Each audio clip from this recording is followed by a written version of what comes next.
I'm at the park right now. Um, and I don't know. Um, kind of just wanted to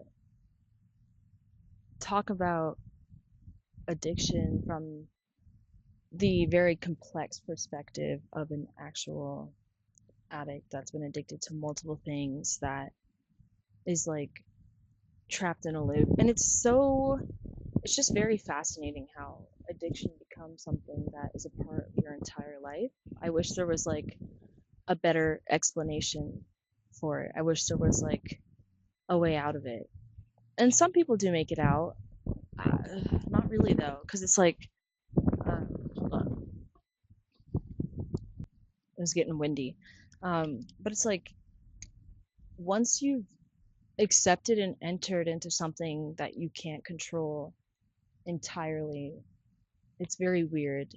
It really is weird because it's like, how did I let myself get to the point where I was so sad or traumatized or deep in my emotion that led me to be somewhere that I'm like being put on a leash by something like a cigarette or other kinds of things. I mean, I don't know what kind of words I can use on YouTube, but you understand like just other stuff. And it's like a Pandora's box basically, because once it's open, you it's really hard to even want to get out because it's like whatever you're struggling with or whatever's making you curve to use something, you don't want to stop it because you just know that it fixes you temporarily. And every single moment of temporary fix is worth whatever kind of damage you're doing to your life because it's like you become very selfish in addiction.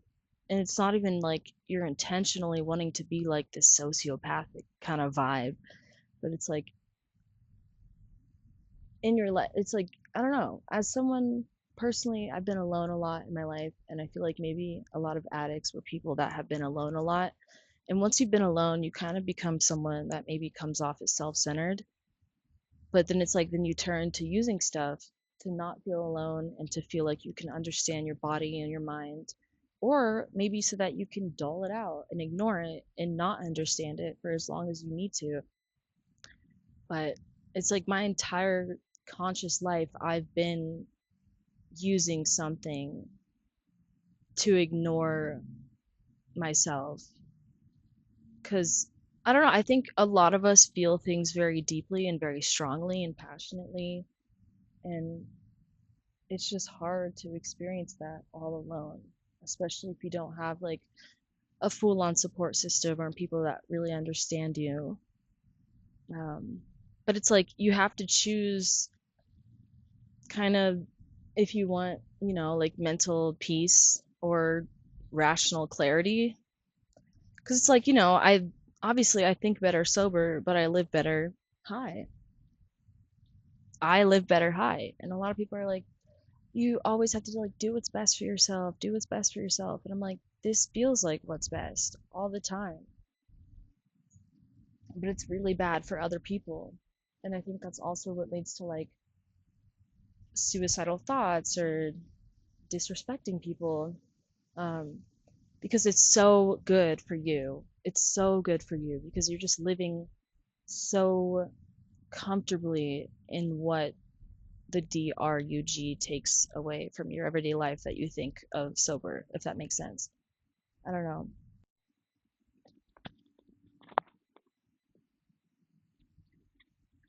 Um, my camera cut out, so I kind of forgot what I was saying. But I don't know. Yeah, it's really just honestly a monster. Whether it's I feel like all addiction is the same. A lot of people, I mean, I've done it before, obviously, where it's like, I'm like, oh, well, at least I'm not addicted to XYZ because, like, at least I'm not addicted to CRACK, Jesus. But it's like, I think it's all the same, whether it's food, whether it's sex, whether it's PORN, whether it's uh, you know, the other stuff, whether it's drinking or, cigarettes, it's very simple. I don't know, I think it's all the same. It's all this like giant thing that feels like a monster, but I feel like it's just so common. It's so common. People, even me, it's like I feel ashamed, of course. I feel like I'm weird. I feel like I'm a bad person. I feel like I'm existing in the wrong way.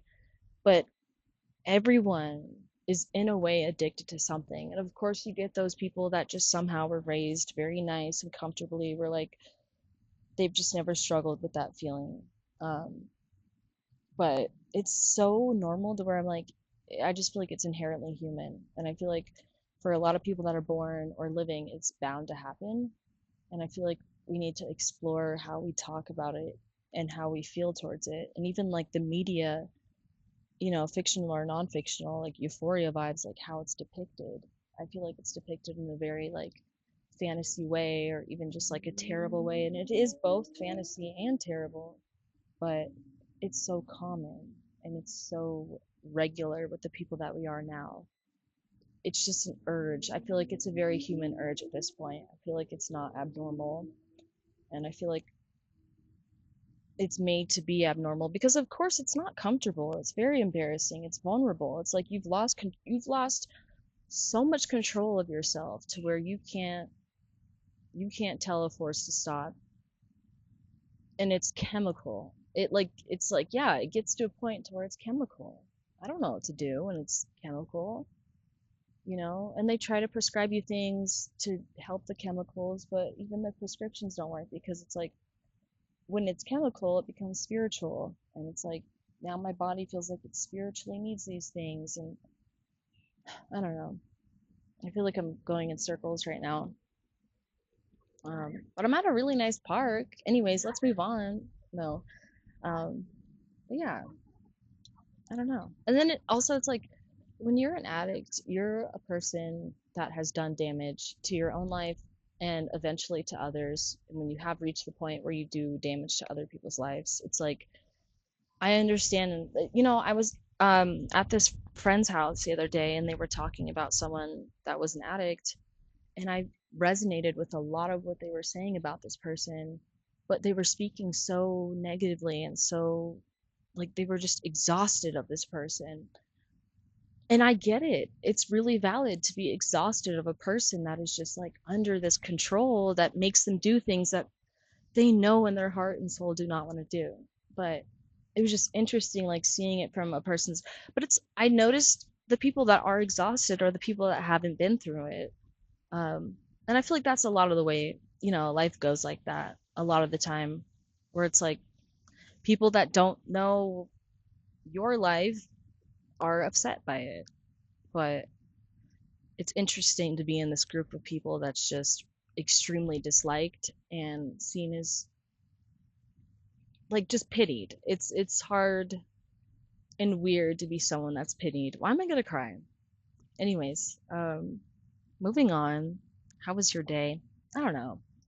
It's just weird. Because I feel like in a way your chemicals sometimes can be born into addiction, and I feel like that comes down to like if your family struggled with alcoholism or any kind of use of anything. I feel like at a certain point after some family member or some generation of your family has used things, you're kind of just born into it because it's like even when I was young, I mean, I'm diagnosed with OCD now, but I would just like, it started off with like really bad food problems. Like I'd be overeating just over and over, like emotional eating, and just kind of like born into this anxiety. So it's like, like even before that, it'd be before the eating issue, it'd be when I was younger, it'd be skin picking. Like I'm picking at my skin and I'm just addicted every single night. I'm just succumbing to the urges and the anxiety to pick at my skin. And then after that, it was self harm in many ways. And then anyways, you guys, I'm back. My camera cut out again. I don't know why. It just keeps stopping for random reasons. But let's not be so serious anymore. Okay? Um, Let me just tell you about my day, honestly, because the reason that I'm talking about this on my video is because I had somewhat of an intervention, I guess. Not somewhat, it was a full-on intervention and talk. And yeah, I was irritable and annoyed. And I plan on apologizing to my family because, I mean, obviously, like, I don't know if you guys relate to this, but my embarrassment turned emotions into um, anger. When I'm embarrassed or feeling overly vulnerable, I kind of get angry.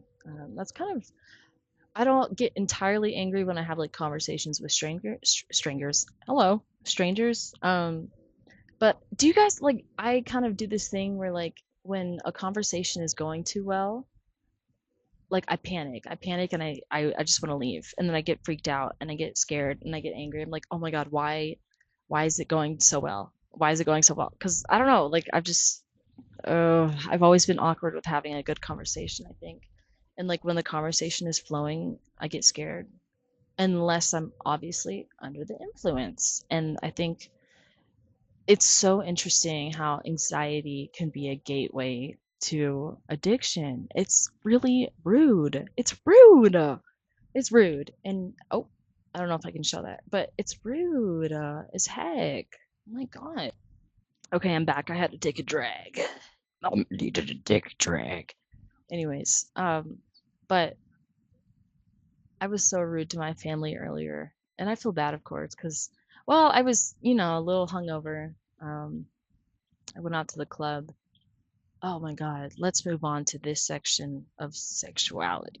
Speaking of Pride Month coming up, oh my God, I've been so confused about my label, which is annoying because it's like, at the end of the day, a lot of people and a lot of I feel like what comes from myself is like I don't want to try and like understand my label, but it's like it is hard when you're like I hang out with men and I sleep with them, but I can't understand if I really even want to, if I like to, which is like what people call like compet, where it's like like compulsive sleeping with men because you feel like you have to because that's what society expects of you or like your family or just it's what you're used to being told as a woman that you have to do. It's like I've just been told my whole life that like I have to like men and it's always like get a husband, get a husband and you'll be happy. And then I'm like, well, I'm not really happy. But then last night I met some guy and I'm like, I think I've just been forcing myself this whole time to be with men that I don't actually like and I don't know why. I don't know if that's like a self-worth thing. I don't know if that's like some kind of like thing that I'm just forcing. I don't know. It's weird. I'm like, is that my self worth like having an issue? Is that maybe me thinking that I don't deserve more or I don't deserve what I want or I shouldn't get what I want? Is that like trauma? But I met this guy and like I was in the back seat of his friend's car because he was driving me home and I was looking at him. I was like, wow, I like you. I'm like, you're tall, you're cute, you're fun to talk to, we get along. But like when it gets to the sleeping part with them, it's just like I don't want it and I don't feel happy, but I think maybe I just like male company maybe because I do get along with their humor, etc. But I get along with women, of course, and I feel like I like women more than men. And like, of course, being bi exists, but I don't feel bi. I feel like full on lesbo, which is confusing as freaking God. It's like, what? But I'm just like forcing myself to be around men sometimes, except for it's like last night I totally enjoyed this one dude's company and I had fun kissing him and I liked it.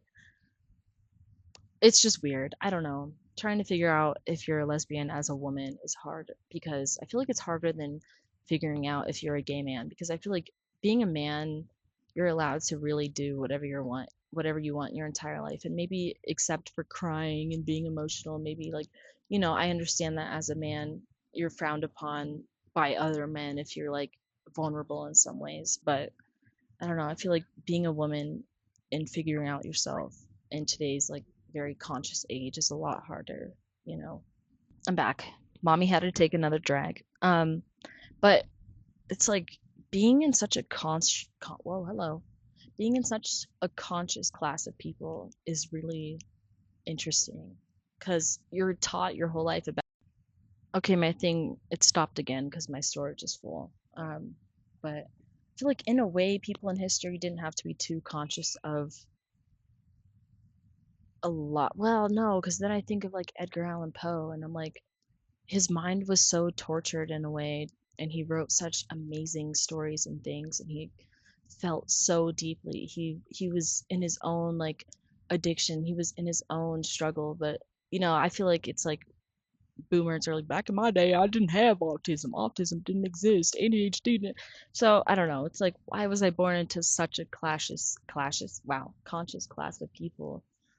Um, I don't know, but I do think that like when wherever and whenever you're born into is meant to happen, and it does suck that there's a lot of unfortunate things that people have to experience. Um, I feel like a lot of existing is a lot of why me and how and who and what the fuck. Um, I don't know, but this park is beautiful. I want to show you guys. I can't. Wow. Yes, beautiful, beautiful. That's my view. Let's move on though. Enough with the gayness, enough with the sadness. No. Um, anyways, I don't know. Fun fact about me, I like to write poetry. So if you guys want to see me read some of my poetry on here, I can. I think I'm gonna do a whole video with like segments of all of my poetry. I mean, I'm also gonna make an Instagram page with my poetry and I'll like tag it in my poetry video that I'll do.